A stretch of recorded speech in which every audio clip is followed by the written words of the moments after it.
Híjole. Muy bien. Muchas gracias, Jimena. ¿Qué tal? Muy buenas tardes. Bienvenidas y bienvenidos al Seminario de Prehistoria General. Como cada mes, pues bueno, vamos a tener, ya ven que siempre tenemos diferentes ponentes. En esta ocasión, el honor de presentar el día de hoy, pues me corresponde a mí, quien soy uno de los coordinadores del seminario. Recuerden que la otra coordinadora es la licenciada Jimena Medina Navarrete y de la Escuela Nacional de Antropología. Y bueno, este seminario se hace entre la Facultad de Estudios Superiores Acatlán de la Universidad Nacional Autónoma de México, que rápido lo digo, ¿eh? Y la Escuela Nacional de Antropología e Historia, ¿vale? Entonces, bueno, en este sentido, pues lo que me gustaría es presentarles el día de hoy. Va a ser un poco, digamos, hoy tenemos en nuestra agenda hablar de los cambios climáticos, de las glaciaciones y de todo este tipo de elementos. Y pues a mí lo que me gustaría sería enlazarlo. Tenemos una clase de arte prehistórico. Ahora mismo, por cierto, una invitación se extiende para quien quiere ir de oyente. En la Escuela Nacional de Antropología la está impartiendo la licenciada Medina Navarrete. Entonces, en este sentido, pues me gustaría complementar esa clase por medio de hablar o mencionar algunos elementos que vienen con el cambio climático, ¿vale? Entonces, pues yo diría que empezáramos. No les voy a quitar mucho tiempo, espero que en 1 hora y 10 más o menos hayamos recorrido algunos de los elementos. También advierto, y en esto para que entiendan ustedes perfectamente bien cuál es la dinámica que se está desarrollando digamos, en esta sesión del seminario, voy a cambiar mucho de PowerPoint. Me entenderán por qué. Voy a utilizar un PowerPoint de clase de prehistoria general y luego voy a utilizar, por otro lado, voy a utilizar PowerPoints de clase de arte prehistórico, ¿no? Entonces, en ese sentido, pues bueno, va a ser un poco popurrí de diapositivas, pero espero que les guste. Primero que nada, ¿qué tendríamos que tener en cuenta? Bueno, les recuerdo una cronología, ¿verdad? Tener una cronología en la cabeza. Piensen ustedes que el Paleolítico medio termina en el 50.000, aproximadamente 50.000 antes del presente, ¿vale? ¿Qué tenemos en el 50.000 antes del presente? Inicia el Paleolítico superior, termina el Paleolítico medio. En cuanto a las grandes, no grandes, perdónenme, en cuanto a los procesos evolutivos de los homínidos, pues tendríamos que decir que es el punto de inflexión climático en donde digamos que el entorno por antonomasia de nuestro Homo sapiens neanderthalensis, por así llamarlo, digamos, el Homo sapiens, perdón, el hombre de Neandertal y mujer de Neandertal, ¿verdad? Era propia de el Paleolítico medio y ahora vamos a entrar al Paleolítico superior.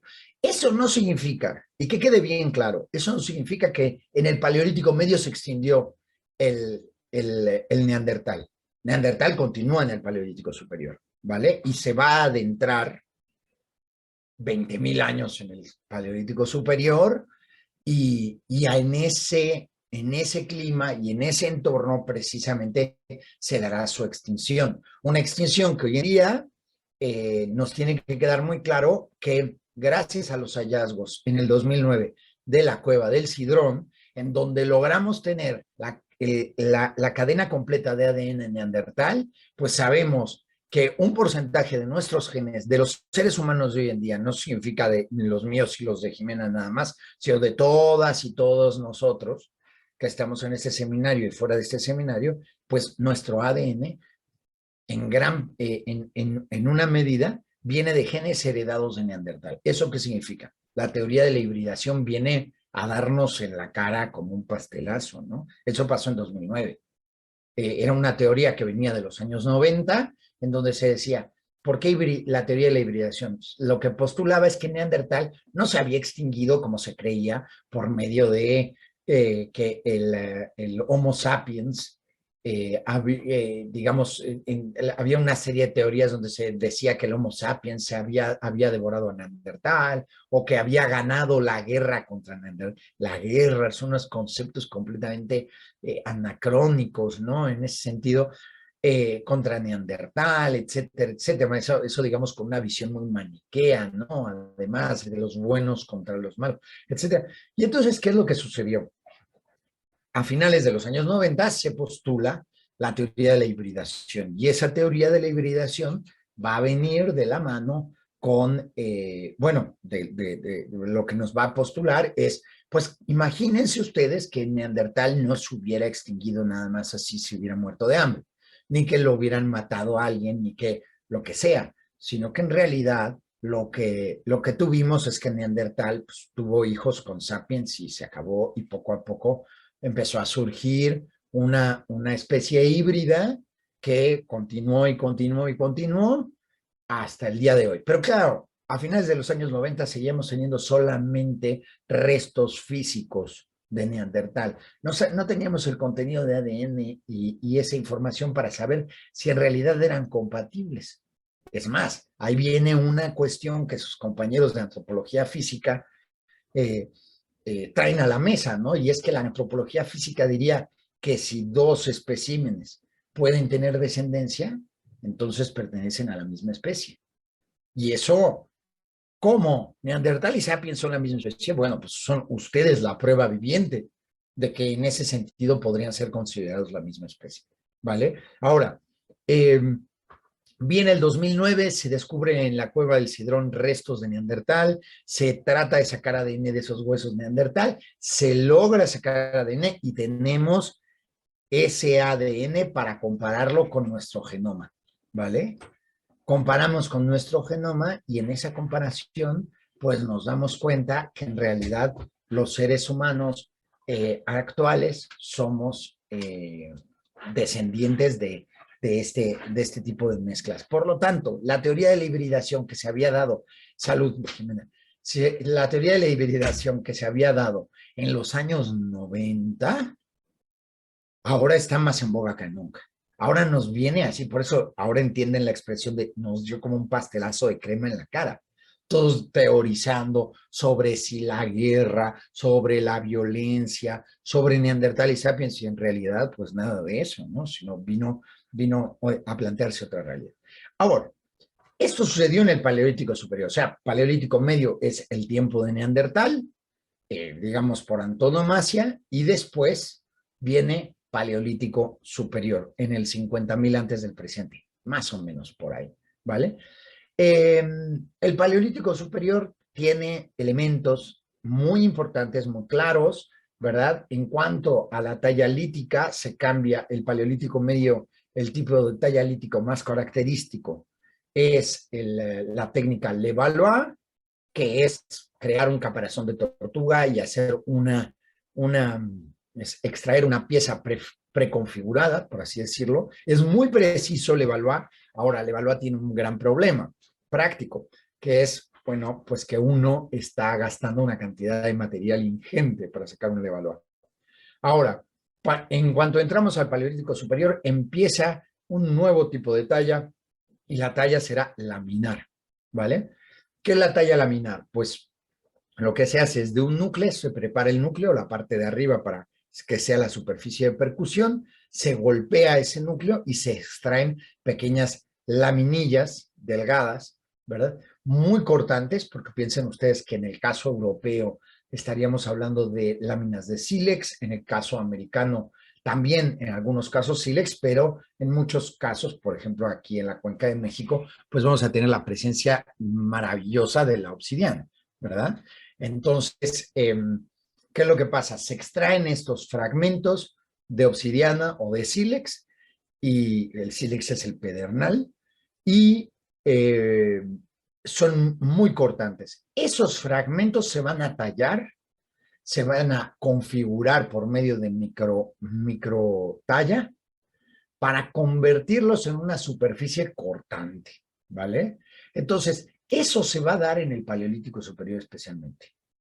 Tendremos la presencia de Homo sapiens sapiens, digamos, ahí entra el Homo sapiens, se convierte en un personaje que llega a las latitudes donde vivía Neandertal. Piensen ustedes que el Homo sapiens viene de África en el 200, ay Dios mío, ahorita me confundí, 200,000 años, ¿no? Antes del presente, precisamente, viene de África y con sus procesos migratorios que seguramente la profesora Medina ya les ha estado hablando. Las migraciones son muy complejas. El día de hoy hablaremos de migraciones, entonces, y de los modelos de migración, cómo son complicadas, son lentas, muy, muy lentas, y son inconscientes hasta cierto punto. Y entonces, eso es un tema específico que tenemos que tocar, pero cuando terminen las glaciaciones. ¿Qué es lo que sucede? Vamos a tener que poco a poco, en 200,000 años, va desplazándose Sapiens de África hacia la zona de Medio Oriente y actual Europa. Esa es la zona donde habita Neandertal. Neandertal y Sapiens empiezan a interactuar, empiezan a tener descendencia juntos, y para el 50,000 antes del presente, los tenemos presentes en Europa, tenemos en Medio Oriente y tenemos también la aparición de, digamos, el arte prehistórico configurado de una manera más figurativa, ¿no? Entonces vamos a encontrarnos, por ejemplo, con representaciones de animales, nos vamos a encontrar con representaciones en arte mueble, tanto en pintura como grabado, que seguramente ya lo vieron, etcétera. Esto lo vamos a encontrar, por ejemplo, en el arte parietal, encontraremos en cuevas, encontraremos dentro en abrigos, etcétera. Y entonces vamos a ir viendo todo ese proceso. Entonces, en cuanto a la tecnología, vamos a tener presente en el Paleolítico Superior un nuevo tipo de talla, nuevos materiales también y una experteza pues mucho mayor. O sea, digamos, verán que tallarán en asta, recuerden que son las astas son los cuernos de los ciervos, de los venados, van a tallar unos arpones preciosos, ¿no? Llenos de garigoles y curvas, etcétera, etcétera.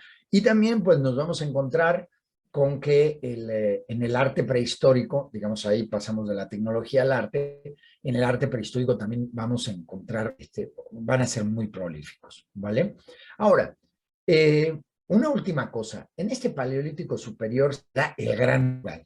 Van a haber unos murales enormes, gigantescos como Lascaux, como Chauvet en Francia, ambos, como la Cueva del Castillo en Cantabria, como el Pendo, como, vamos, solo por mencionar algunos, los bisontes de Altamira, ¿no? Esos son del Paleolítico Superior.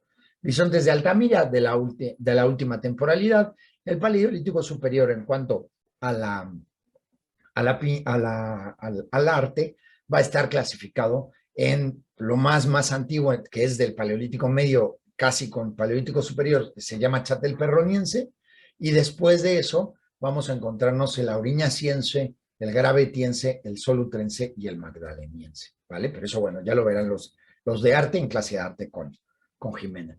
En el magdaleniense, ¿cuándo termina? Pues lo vamos a tener el final, y ahí entro yo en mi exposición. Vamos a tener el magdaleniense en el 16,000 años antes del presente. Ahí es cuando tienen los bisontes de Altamira, ¿vale? 16,000 años antes del presente están utilizando, por ejemplo, la morfología, la forma de la roca para darle profundidad y animación a los mismos bisontes que están como preconfigurados en la roca y entonces se delinean, ¿no? En ese momento. Además, vamos a tener presencia les digo, unos arpones divinos y preciosos, muchas manos pintadas, esos son muy de Petiense, etcétera. ¿Qué es lo que pasa? En el 11,000 años antes del presente viene un cambio, chicas y chicos. Cambia el mundo. ¿Vale? Ese cambio viene con un cambio climático. Y ahora sí les comparto pantalla rápidamente, porque quisiera que los vieran y que vieran las tablas. Bueno, aquí qué es lo que tenemos, ¿no? Y por eso estoy utilizando en este caso este es uno de los PowerPoints que utilizo para mi clase de prehistoria general. Y entonces, pues, bueno, simplemente, digamos, nos situamos en eso. Hay un cambio climático. Bueno, pero ¿qué problema había? Claro, es que antes el Paleolítico superior está inmerso totalmente en la última de las glaciaciones, que es la glaciación Burm. Burm es el título que le damos. Burm se escribe con W, con W, U con diéresis, ¿vale? Burm, ¿vale? Se dice. Bueno, en fin, el Paleolítico superior va a estar dentro de la glaciación Burm. Ese es un nombre que le damos para las mediciones europeas, o sea, las glaciaciones se miden en los glaciares, ¿vale? Y el glaciar Burm es el que se utilizó para medir esa glaciación y por eso le pusieron Burm. Ahora, esto en los Alpes.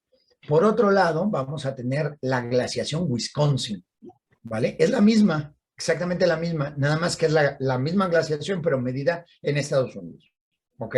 Wisconsin y Burm son la misma glaciación, duran más o menos del 80,000 antes del presente. Ahorita vemos las tablas, no me las sé bien de memoria, pero tengo muy buen ojo de buen cubero.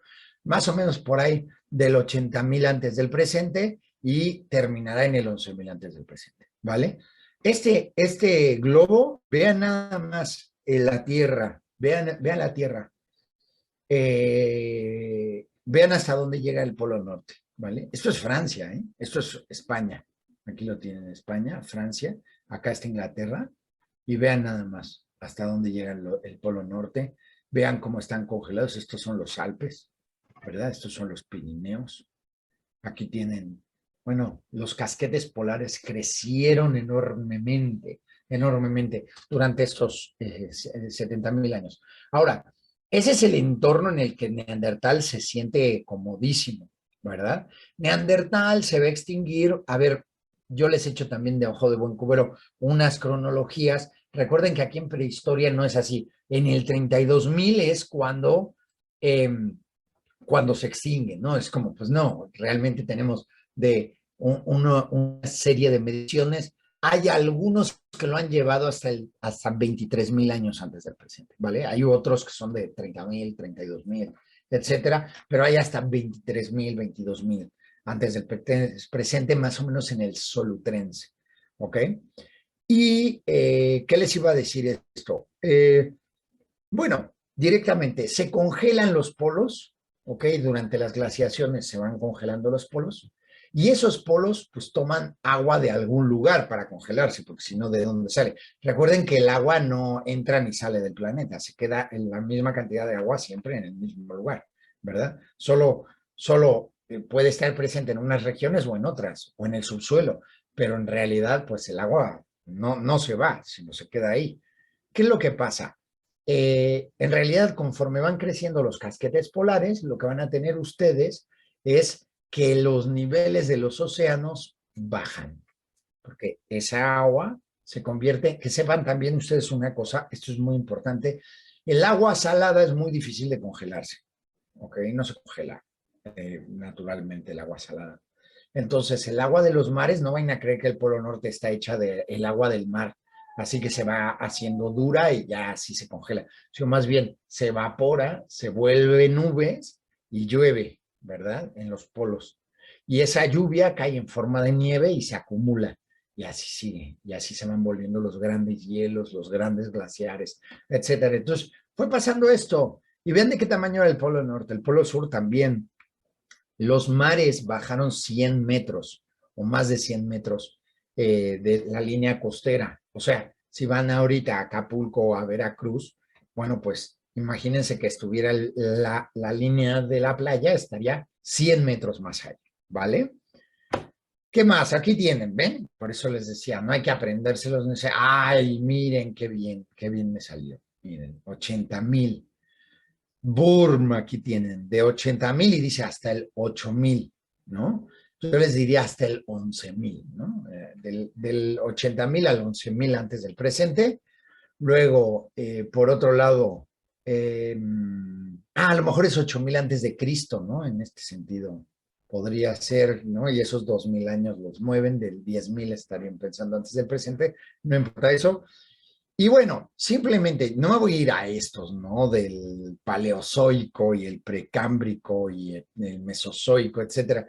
O sea, lo que a nosotros nos interesa más, pues sería precisamente irnos a periodos del Pleistoceno, ¿verdad? Donde ya tenemos la presencia, en este sentido les recuerdo que hace 2.5 millones de años, pues tendríamos a los últimos Australopithecus, tendríamos a los parántropos que aparecerían ahí, y luego tendríamos ya en esta parte, en la glaciación Donau, pues tendríamos la aparición de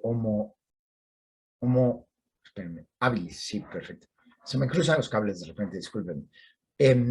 Tendríamos la presencia de Homo habilis, ¿vale? Más o menos por aquí, por Mindel, tendríamos la presencia de Homo heidelbergensis, y luego a partir más o menos de Ries y Wurm, pues tendríamos a nuestro amigo Neandertal, y después ya en el Holoceno, o sea, digamos a finales de Wurm, que es el Paleolítico Superior, y en el Holoceno tendríamos a Homo sapiens sapiens. Bueno, somos nosotros. Ahora, simplemente quiero que esta tabla sepan ustedes leerla. Primero tenemos si es una temporada glaciar o si es un periodo interglaciar. En este sentido, piensen ustedes que digamos que los hielos suben en los glaciares, en los periodos glaciares, y bajan en los interglaciares, y entonces se van dando momentos de glaciación y momentos de interglaciares, momentos interglaciares en donde el clima es más templado, se deshacen los hielos, crecen los mares, etcétera, etcétera. ¿Qué es lo que va a pasar? Entonces, aquí, por ejemplo, tienen periodos glaciares y aquí un periodo interglaciar, ¿verdad?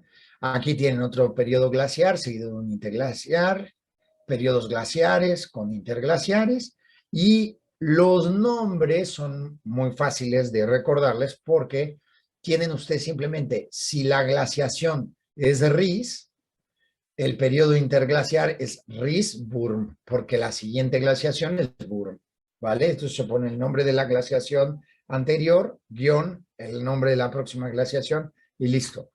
¿Qué es lo que pasa? Vamos a tener, entonces bajaré un poco la voz porque Antonella, mi hija, tiene que dormir, entonces voy a bajar la voz. Pero bueno, en fin, ¿qué es lo que vamos a tener? Tenemos así las glaciaciones, y en el Pleistoceno termina con la última glaciación, que es Burke, y inicia la siguiente era, que es el Holoceno, donde nos encontramos nosotros, ¿vale? En este sentido, miren nada más las cosas que se va a hacer en el epipaleolítico. Esto es un arpón, chavos y chavas. Es un arponzazo, ¿no? Vean qué plasticidad, ¿no? Y qué diseño. Bueno, en fin, por ejemplo, vamos a tener modificaciones en la talla. La talla laminar, que se extraían láminas largas, y se alteraban por medio de métodos de talla, pues esa técnica va a terminar, va a dar lugar a lo que vamos a llamar la talla microlaminar o geométrica, ¿vale? Vean nada más, se extraen pequeños trocitos laminares, las láminas se extraen, se parten, y esos trocitos se retocan y se utilizan enmangados en un mango, vamos, por eso enmangados, ¿vale? Entonces, por ejemplo, van a encontrarse ustedes una hoz como un palo que va así y así, o sea, simplemente un palo que es así. En todo el borde van a ponerle pequeños trocitos microlaminares, ¿vale? O geométricos. Los geométricos sirven para hacer sierras, por ejemplo. Estos son, vean nada más, geométricos. Y vean la forma en cómo se hace un geométrico. Esto es una lámina. Y la lámina que se extrae se parte en diagonal para crear todos estos dientes que se van a enmangar. ¿Para qué sirven los dientes? Bueno, pues para, por ejemplo, segar el trigo. Hay que segar el trigo y entonces se pone uno a segar trigo. Ya ahí dirán ustedes, pero entonces tenían agricultura muy incipiente, ¿vale? Es el epipaleolítico, el mesolítico. Vamos a tener algunas, la recolección se vuelve más compleja, empiezan la recolección de cereales, ¿cómo se llaman?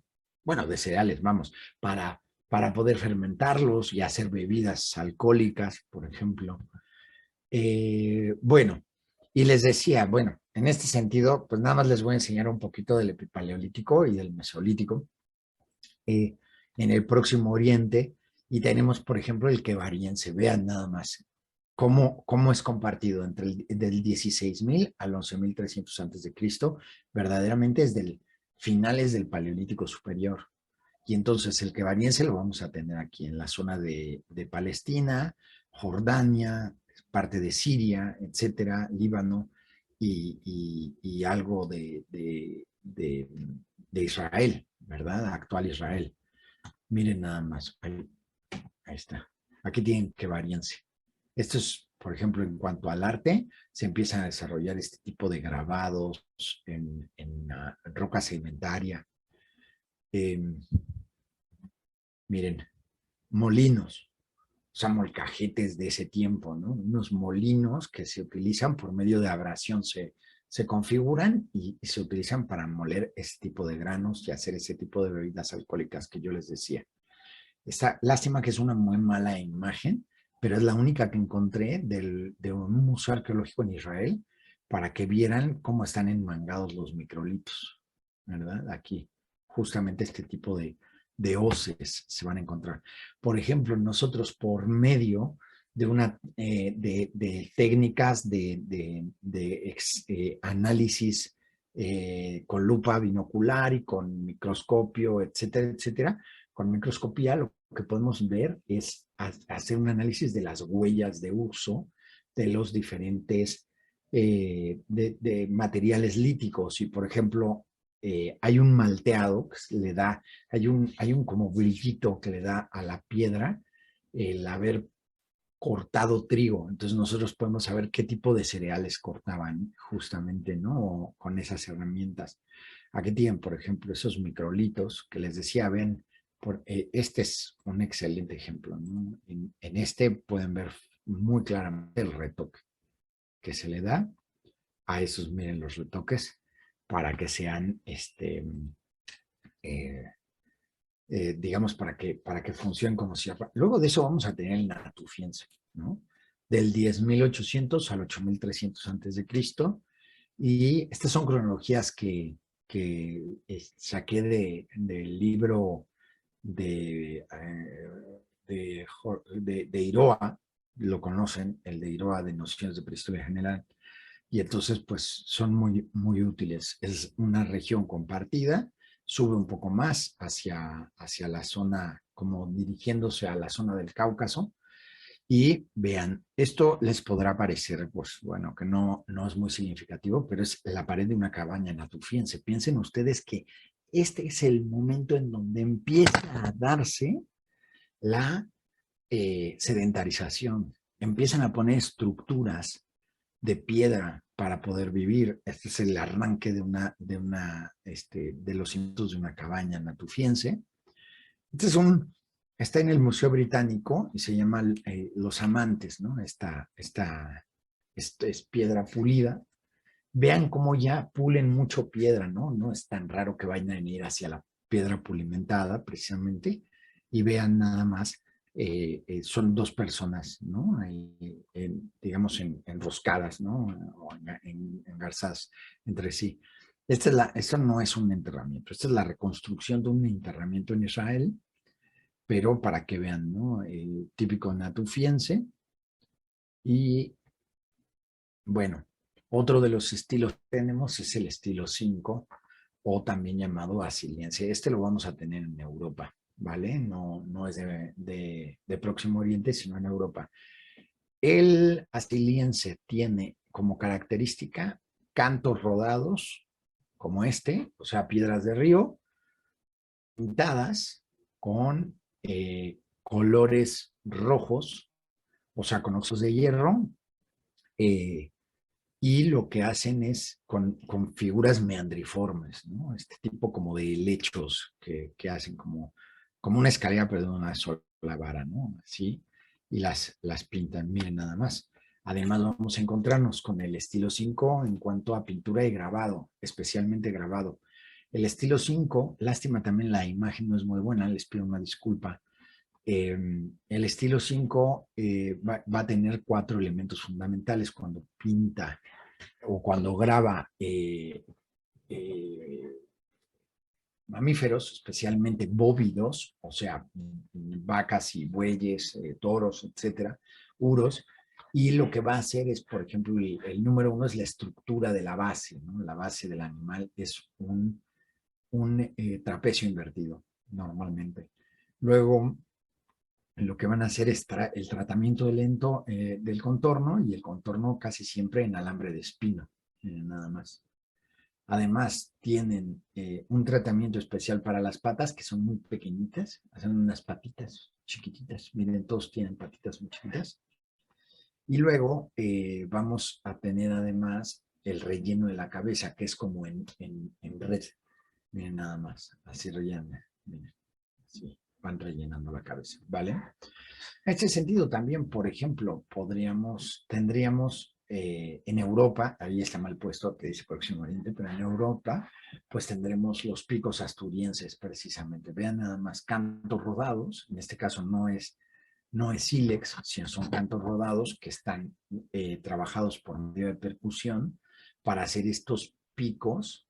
Se llama asturienses porque es típico de Asturias, pero hacen estos picos muy, muy, muy, muy agudos, con lo que se consumen.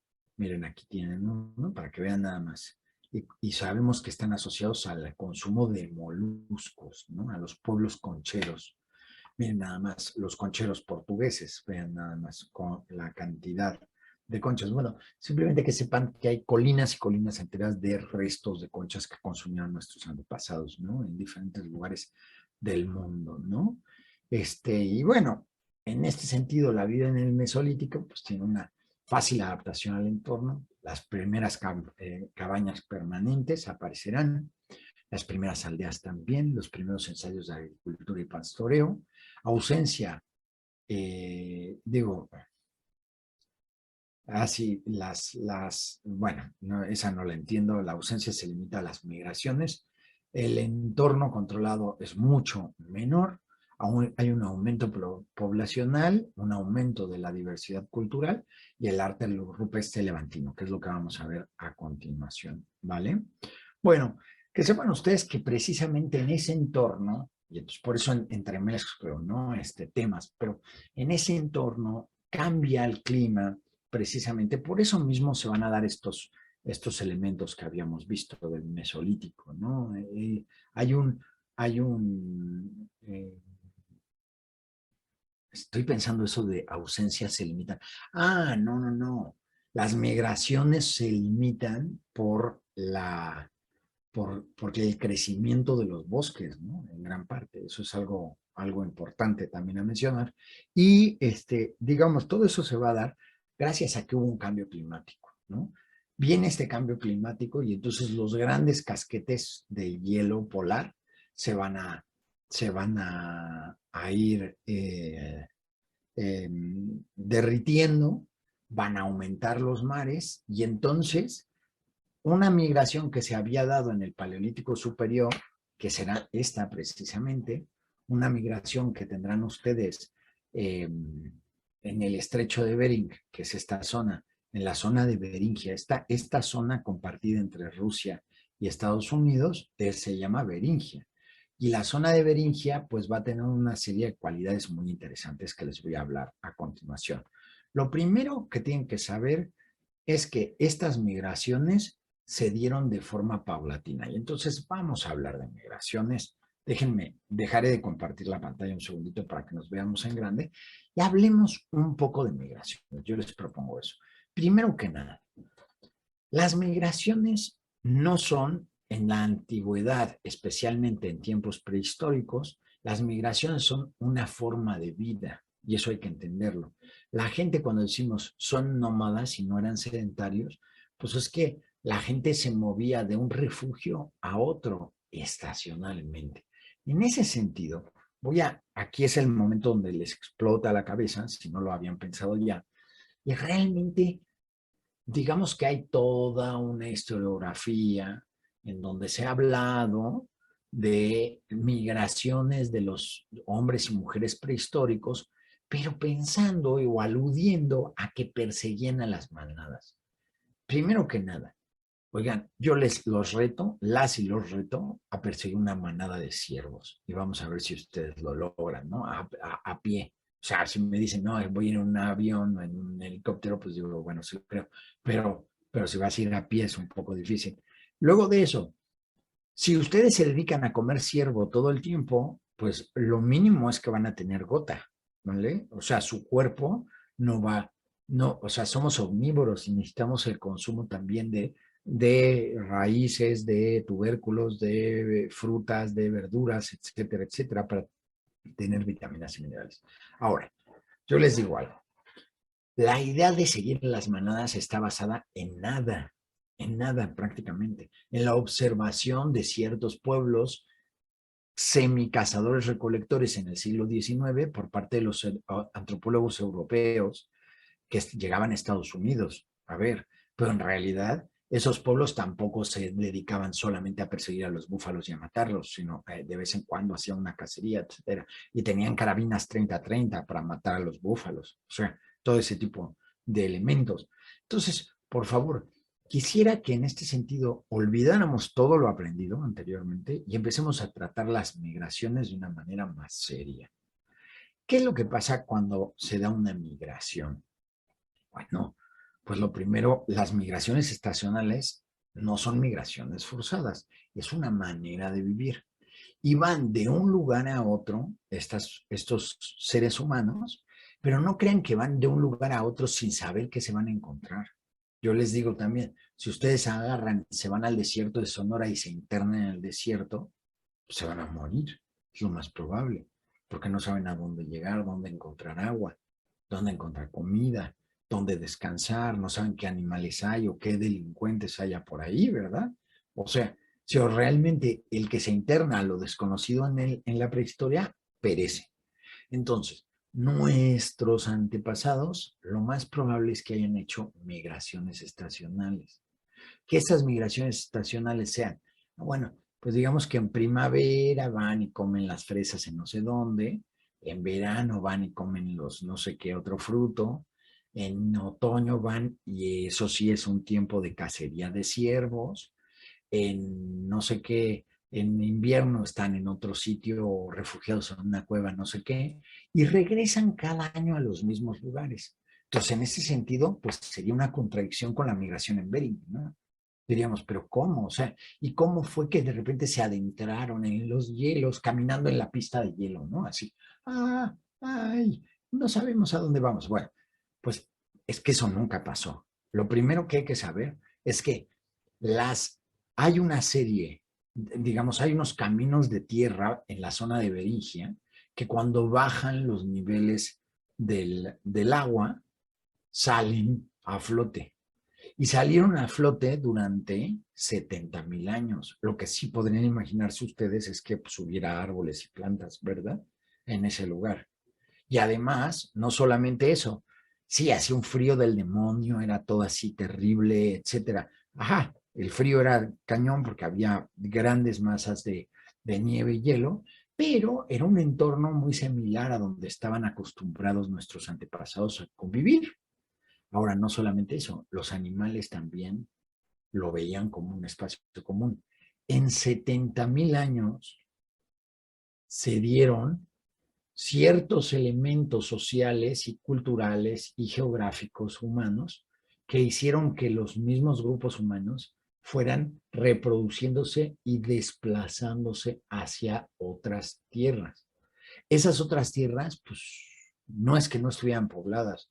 Háganse de cuenta que se descubría un nuevo refugio y entonces se iba a ese refugio y 3 generaciones iban a ese refugio y la 4ª generación encontraba otro lugar y los venados, nadie piense por favor que un mismo venado cruzó desde Siberia hasta el estado de Washington, ¿me entienden? O hasta la Ciudad de México o a la Patagonia, ¿no?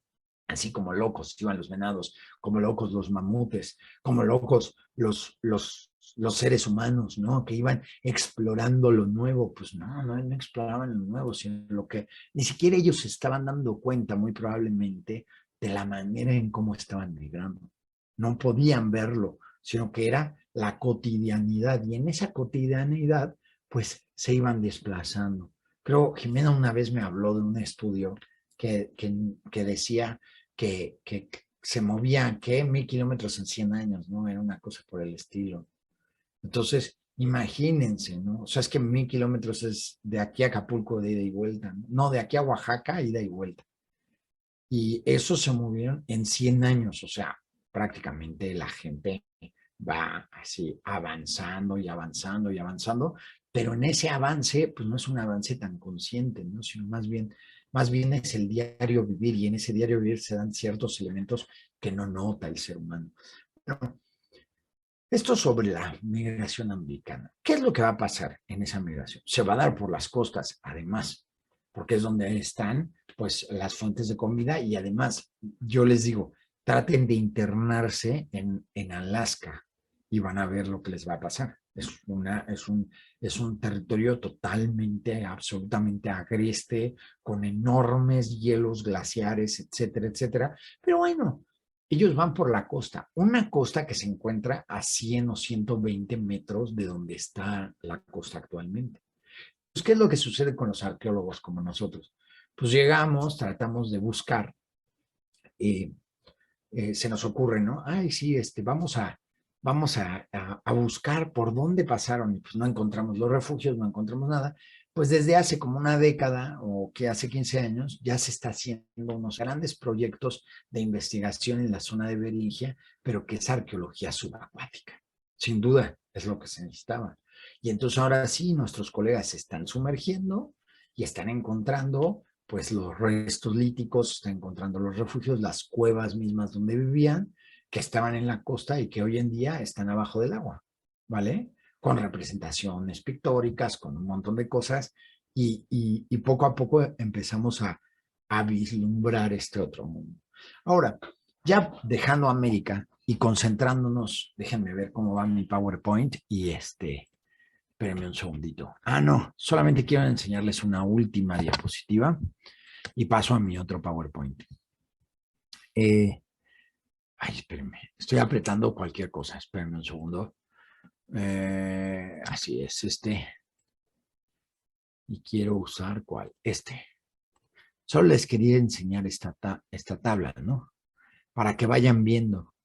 Esto es precisamente las fluctuaciones que se dieron en solo la glaciación Wisconsin. ¿Ya vieron? Esa es la glaciación Wisconsin.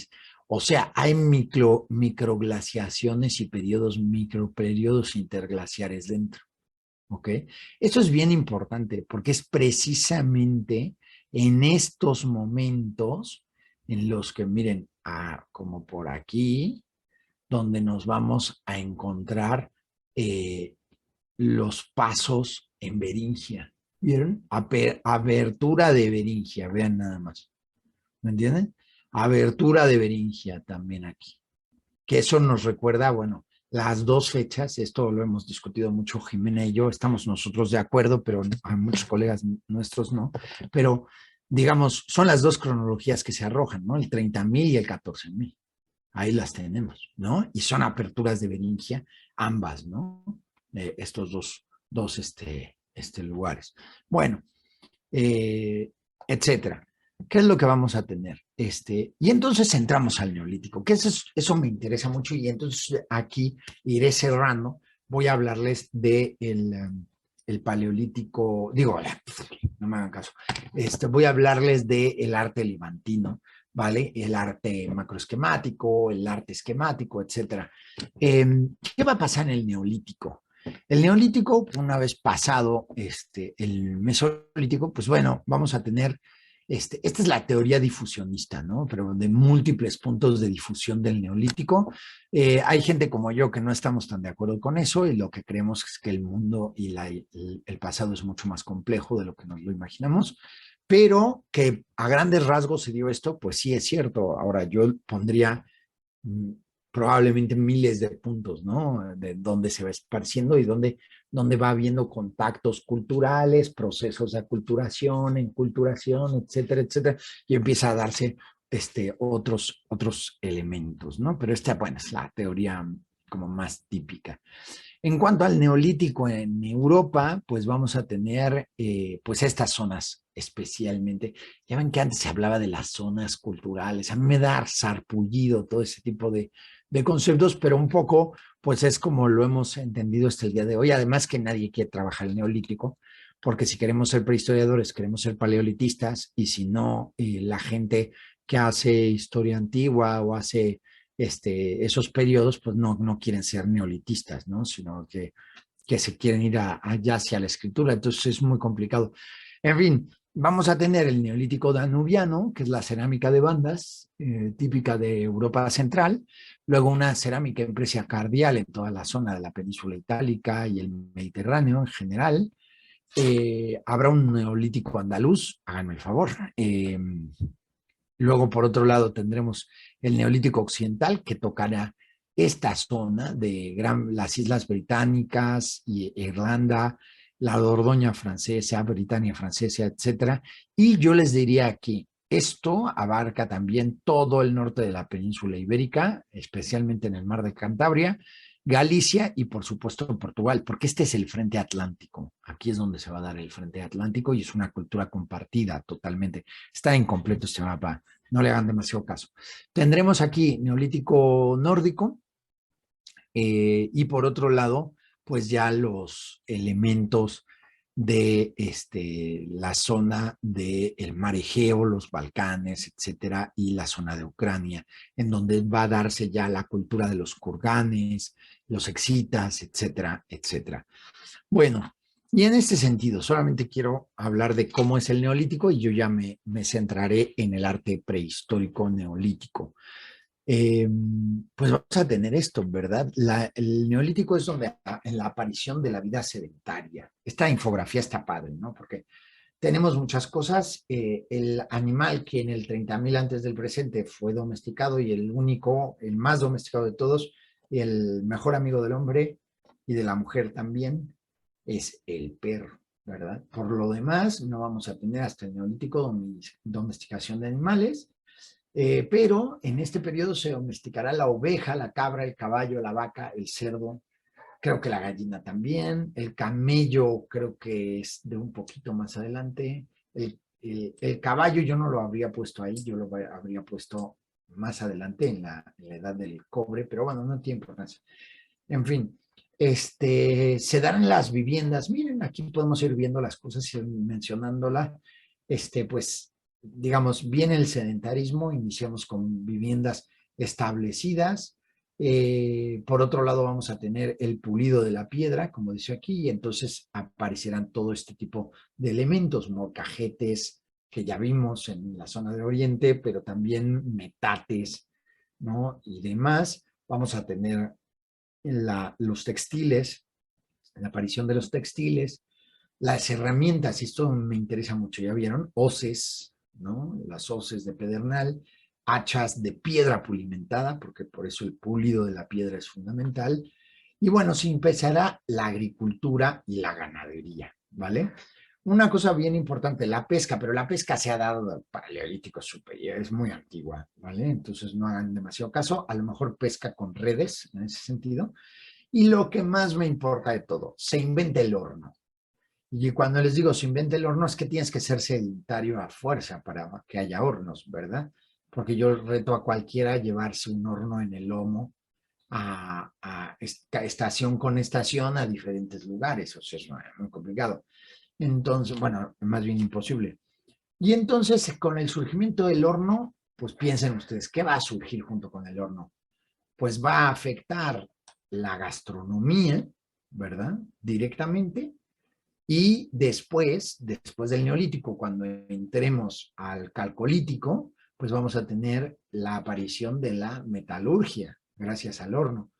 Ahora, centrándonos en el neolítico y el horno, pues vamos a tener lo que dice aquí, ¿verdad?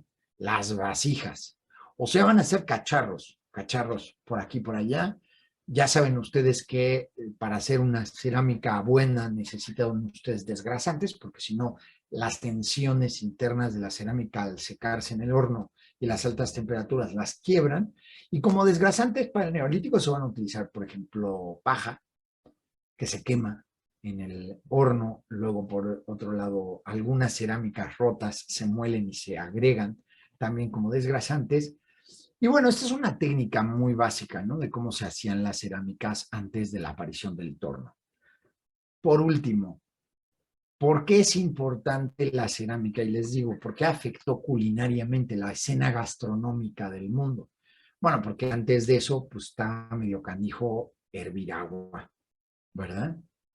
Y cuando digo hervir agua, hacer un molito, una salsita, un lo que sea que necesite servir en una cazuela, pues si no hay cazuela, está medio difícil, ¿verdad? Entonces la gastronomía prácticamente estaba basada en, como decía el señor, algunos de sus compañeros, entre ellos Andrea Brandt, que anda por ahí, y Jimena, por supuesto, vieron conmigo el documental ese de Cooked, ¿no? Que estaba en Netflix, y el señor de Cook decía, ¿no? Antes del invento de la cerámica, pues la verdad es que la gastronomía se basaba en sal y carbón, ¿no? Prácticamente, o sea, fuego y sal y ya está, ¿no? Eso es lo que podía hacer, asar carne, asar zanahorias, asar todo tipo de tubérculos, raíces, plantas, lo que sea, pero todo era asado y no había ni comales ni nada, ¿no? Para poder hacer este tipo de comida. En el momento que surge el neolítico, o más bien en el neolítico, en el momento en que surge el horno, entonces se pueden hacer vasijas que son a prueba de fuego, que puedes poner en el fuego, se calientan y entonces puedes echar agua. Y ya les digo, yo solamente imagínenselo, si echas agua, luego le echas unas zanahorias, le echas unas papas, le echas un poquito de apio, le echas unos trozos de carne, le echas un poquito de sal y lo dejas servir 1 hora y media, no está mal, ¿no? O sea, digamos que la gastronomía cambió total y absolutamente. Y eso, pues bueno, llevará también a la metalurgia. Yo nada más les digo para mis queridos y queridas estudiantes de arqueología, les digo el truco de trucos que el secreto mejor guardado. ¿Cómo saben ustedes si un horno era metalúrgico, si era de cerámica o si era de pan? Es muy difícil. Y lo que hacemos nosotros los estudiantes de arqueología cuando nos presentan se presenta esa duda de qué es el horno, nos partimos la cabeza buscando tipologías de hornos, ¿no? Y si el horno es de que le entre el aire, no le entre el aire, si no sé qué, la forma, bla, bla, la morfología, las tipologías. Bueno, yo solamente les digo una cosa, lo que determina de que era el horno es lo que encuentres adentro. Si encuentras restos de trigo o de maíz carbonizados, pues, ¿de qué creen que era? Comida, ¿verdad? Si encuentras restos cerámicos vinculados al horno, pues es cerámico. Y si tiene virutas de fundición, pues es de metalurgia, ¿vale? Entonces, muy bien. Y esto aquí nada más para que vean la tecnología del neolítico, lo chula y bonita que es. Todo está en vasijas hechas a mano, ¿eh? Sin torno. Así, o sea, prácticamente de hacerles así. Hay veces que nos encontramos en las vasijas hechas a mano las huellas digitales de los alfareros, ¿no? Que andan haciendo eso. Por si alguno piensa que eran extraterrestres, no, eran seres humanos con huellas digitales. Y miren, vasitos, tacitas, ¿no? quién sabe, a lo mejor son cencerritos, ¿no? Estos platitos, metate, cucharón. Este cucharón ha de haber sido bastante endeble. Y bueno, las teorías sobre el surgimiento del Neolítico no tienen importancia y simplemente que vean esto para el próximo Oriente, ¿vale? Asiático. Vean nada más el precerámico A en Jordania. Vean estos amontonamientos de piedra, pero vean nada más esto, ¿no? Lo que es Göbekli, perdónenme, Tepe en Turquía, y con estas como piedras hincadas, ¿no? Con una serie de grabados. Aquí hay un lagarto, a ver si lo ven, si os puedo acercar. Es buena la fotografía, ¿no? El grabado. Y vean nada más están hechas como si los muros se hicieran dos muros y luego se rellenaran de piedras, ¿no? Es la técnica. Bueno, aquí esta es una cronología que no nos interesa demasiado, pero aquí los tienen, ¿no? Aquí el natufiense y el quevariense lo tienen acá, que habíamos visto, y luego, bueno, aquí ya tienen el neolítico, ¿no? Directamente, ¿vale? Eso es para que vieran, aquí está Asilar, Çatalhöyük, etcétera, ¿no? Göbekli, no sé dónde está, no lo veo. Bueno, en fin. Y bueno, este es Çatalhöyük, nada más para que se echen un taco de ojo. La primera ciudad, por así decirlo. Desde mi punto de vista, desde el punto de vista de muchos colegas míos, les enoja que diga que es una ciudad. Pero bueno, en fin, es una ciudad para mí. Mírenlo nada más. Y este es el arte que va a presentar. Y con este arte, que es arte neolítico, como pueden ver, precisamente yo les voy a hablar del arte levantino, ¿vale? Miren todos estos bóvidos, ¿no? Esta deidad paridora, aquí tienen una pierna y acá viene la otra, aquí brazo y brazo, cabeza, deidad que está pariendo toros, ¿vale? Bóvidos.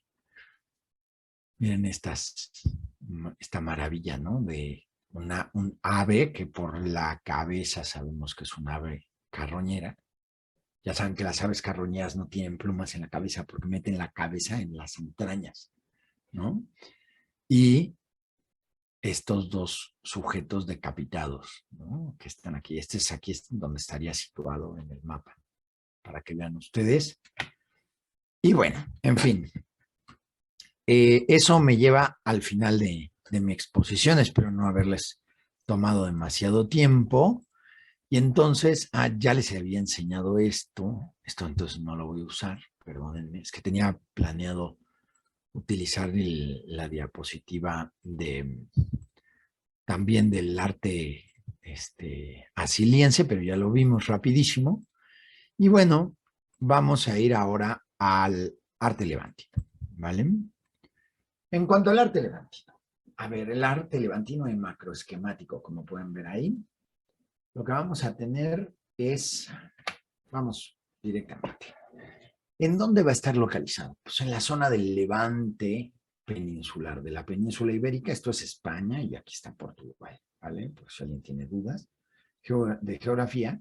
Y aquí vamos a tener una serie de provincias. Esto que ven son provincias, o sea, esto sería Girona, esto sería Barcelona, esto sería Tarragona, esto y así irá bajando. Esto es Castellón, esto es Valencia, esto es Alicante y esto ya es Andalucía, ¿vale? Entonces aquí está Almería, Málaga y este es Granada, ¿vale? Entonces esta zona es donde va a aparecer el arte levantino y el macroesquemático, ¿vale? Que es lo que vamos a ver ahorita.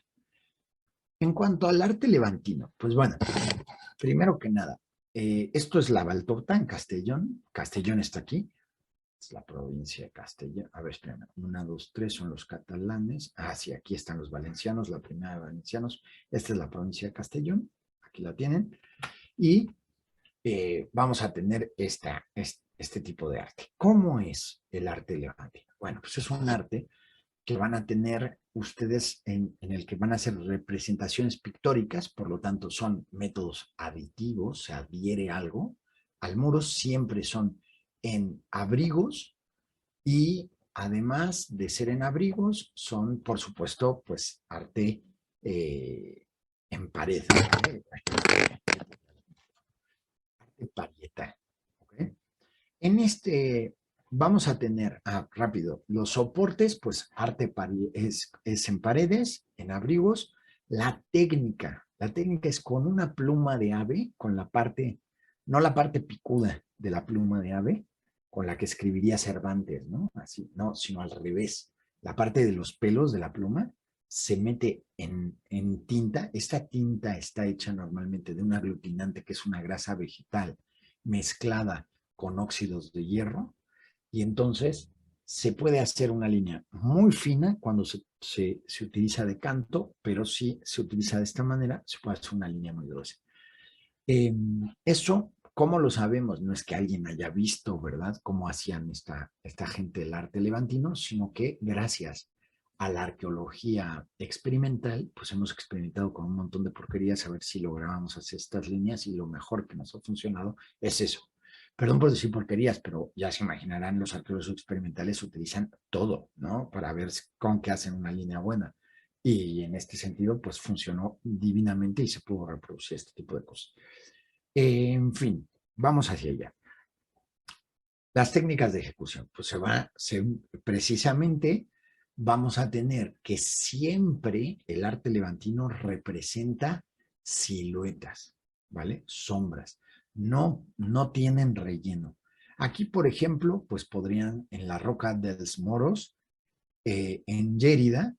Llérida está en la parte sur de Cataluña. Van a tener ustedes esta representación, donde aparece una especie de venado en esta zona. Luego por aquí está el cuerpo, nada más las ancas, las nalgas, por así decirlo, de otro tipo de mamífero, donde no vemos la cabeza y por lo tanto no sabemos qué diablo sea esto.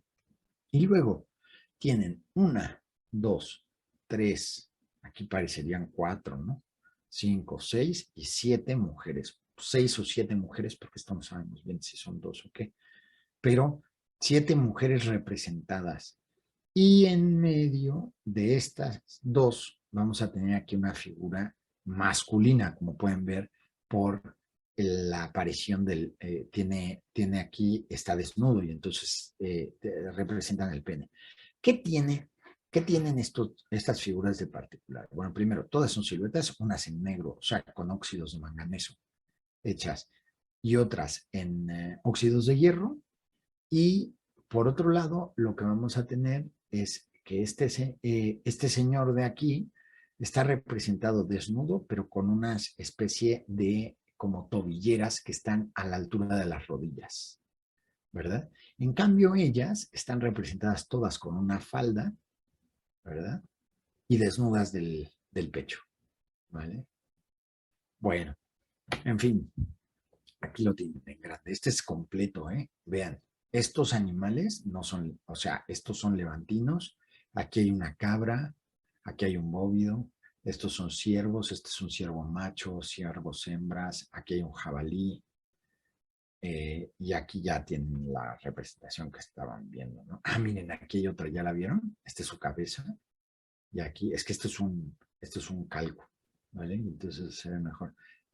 Así vean lo delgadito que es su talle y después es su falda, ¿ok? Aquí, por ejemplo, hay elementos incompletos que ya no se veían y demás. Aquí tienen, ¿vale? Es para que vean más grande todavía la imagen. Y bueno, por ejemplo, aquí van a estar mezclados el arte levantino, que es toda esta parte, perdón, voy a poner un puntero, toda esta parte que es arte levantino y, por ejemplo, aquí esto se llama arte esquemático, totalmente de otro periodo y aquí aparece un señor con un escudo y una espada, ¿vieron? Y estos pues son ciervos en arte esquemático, son sus cuernos, esta cosa que ven aquí y bueno, y demás. Bueno, en cuanto a los principales conjuntos, aquí tienen algunos, siempre los hombres representados con estos pantalones muy bombachos, ahorita los van a ver, y demás, y muchos ciervos, ¿no? En esas representaciones. Esta es Sierra de la Piedad, en Tarragona, en la parte sur de Cataluña. Miren nada más. Esta es Cova Remigia, en Castellón, también en el norte de Valencia. Están casi en la misma zona estos dos. Aquí son las piernas, ¿ya? De pie. Aquí tiene como un arma. Y aquí los brazos y la cabeza. Luego vamos a tener, este es de la Valtorta, en Castellón, que ya habíamos visto. Miren nada más. Esta es una escena, ¿no? Es una escena de caza, de cacería, en donde estos cazadores están eh, flechando a todos estos ciervos que vienen huyendo por aquí. Esto son concreciones cálcicas de la caída del agua durante miles de años. Entonces, pues bueno, ha cubierto eso. Aquí, por ejemplo, en la misma Valtorta van a tener esta, que es una mujer. ¿Se dan cuenta? Vean las caderas, las piernas, ¿no? Es indudable que este ser humano es una mujer que trae armas, ¿verdad? La asociada a las armas, y ahí viene a la cacería también. En Val del Charco del Agua Amarga, en Teruel, esta es la zona de Aragón, van a tener, por ejemplo, este tipo de representaciones. Son un poco complicadas porque hay un gran ciervo de enorme tamaño y algunas pinturas pequeñitas, también de arte levantino. Cuando digo pequeñitas, vean nada más el tamaño de este. Sus piernas abiertas y aquí el cuerpo, el talle, ¿no? Esta ya de un tamaño más grande. Y esta que por supuesto recuerda a donde yo les había hecho un ciervo, ¿no? Con las mujeres y el hombre encuerado, ¿no? De todo ese rollo. Y demás, miren nada más. Para que vean, este es un jabalí, sin duda, ¿no? Y esta es una escena de caza. Entonces está persiguiendo, ¿no? Al jabalí, que tienen, miren, en grande, realmente. Esta es la Valtorta, creo. Este es de la Valtorta porque aparece la mujer aquí. Pero miren, no estoy seguro. También, ¿no? Y puede ser una mujer, también sin duda, ¿no? En fin, para que vayan viendo algunos ejemplos de arte levantino. Este es el que habíamos visto, ¿no? Del gran ciervo, el pequeñín aquí dibujado, y este animal que tiene la parte interior vacía. Bueno, esta es la Cueva de la Araña en Valencia, ¿vale? La Cueva de la Araña es complicada porque, bueno, no complicada, más bien es muy interesante porque es una de las pocas representaciones prehistóricas de insectos. Esta mujer, que como pueden ver es una chica, esta que está aquí, está subiendo con una canasta o con una vasija a meter la mano aquí. Les digo, está subiendo porque esto parece ser como un acantilado. Y utilizaron el hueco de la pared para representar un hueco en donde está metiendo la mano para sacar miel y la rodean las abejas. ¿Bien? Estas son abejas. Por otro lado, vean la Cueva de la Vieja en Albacete. Esto es hacia el interior de la península, pero también en la zona levantina. Vamos a tener este tipo de representaciones, ¿no? Con estos penachos, por ejemplo, y estos bóvidos, etcétera. Miren aquí, Barranco Hondo en Castellote en Teruel, en la zona de Aragón también. Y miren, y es la única, este es interesante porque es la única eh, escena que tenemos de arte levantino en grabado. Todas las demás son pinturas, ¿vale? Muy bien. Y bueno, por último, lo que quería decirles, el arte macroesquemático, y con esto voy cerrando. El arte macroesquemático, este es Pla de Petracos, hay muy poco arte macroesquemático y este es el más importante de todos. Lo verán y dirán ustedes, qué locura, ¿no? O sea, en una piedra de un abrigo, exactamente de la misma manera que se da el arte levantino, en los mismos lugares, en los mismos sitios, mismas cronologías, mismos espacios, pues de repente hay veces que se pinta lo que llamamos macroesquemático. ¿Qué es esto? Bueno, en Pla de Petracos vamos a tener a dos antropomorfos, aquí tienen uno y aquí tienen el otro, ¿verdad? Ambos en posición de orantes, o sea, con los brazos hacia arriba, rodeados de elementos, no estructuras, sino de elementos meandriformes, ¿vale? Estas como plantas. Ellos mismos son medio meandriformes, ¿no? Recuerda, es más, este personaje recuerda un poco a las plantas carnívoras, ¿no? Son como seres humanos plantas, un poco, ¿vale? ¿En qué están hechos? También en óxidos de hierro, con un aglutinante de grasa vegetal, ¿vale? Muy bien. Pues nada, con eso terminamos. Espero que les haya gustado la presentación, el que hayamos recorrido la prehistoria y demás. Y pues y los invito el próximo mes a asistir a nuestro último, ¿verdad? Jimena, el último seminario de prehistoria general de este año. En agosto, pues habrá más, ¿vale? Entonces, pues muchas gracias, y tengan excelente tarde, ¿vale? Si tienen dudas, preguntas, me las pueden hacer ahorita, o si no, si prefieren esperarse, me las pueden hacer a mi correo electrónico, que es el siguiente, se los voy a poner, ¿vale? Es arroba, espérame, es que es un número y luego arroba.